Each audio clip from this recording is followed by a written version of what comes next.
Only 4 days away from the presidential inauguration, which also happens to fall on Africa Day, May the 25th. So tonight and for the rest of the week on Full View, we're embracing our African heritage. And we'll be bringing you a range of conversations about the people, politics, cultures of this diverse continent and delighting in our differences and finding common ground.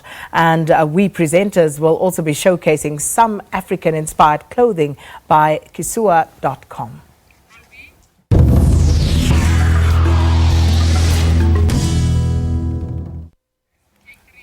The annual Africa Dialogue series has kicked off at the United Nations in New York ahead of Africa Day. The theme is Year of Refugees, Returnees and Internally Displaced Persons. Sherwin Bryce-Pease tells us more about this. The UN chief lauding African countries for their solidarity, with many continuing to set the global standard. The best way to protect refugees and displaced people is to prevent them from having to leave their homes. That means tackling root causes, poverty, conflict, discrimination and exclusion of all kinds. The 2030 Agenda for Sustainable Development and the African Union's Agenda 2063 are our roadmap. Both agendas are aligned around the people-centered and planet-sensitive transformation. Eradicating poverty is their overriding priority.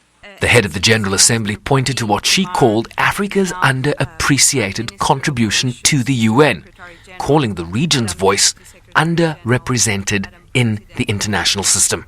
Multilateral decision-making processes, policies and programs that should be skewed towards the needs, views and priorities of Africa are not quite there yet.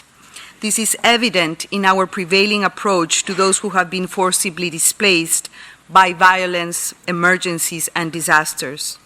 The vast majority, over 80%, are hosted by developing countries, 1/3 in Africa. Many rich countries, meanwhile, have been reluctant to accept significant numbers. Excellency, with urgent calls for greater burden sharing as the series searches for best practices from the continental experience. In Africa, warmly welcoming people from other shores and lands, even with limited means, has always been a key characteristic of African genuine humanity and compassion, our Ubuntu. The two-day series is expected to examine some of the root causes of displacement, chief among them conflict, climate change and sustainable development. Sherwin Bryce-Pease, SABC News, New York.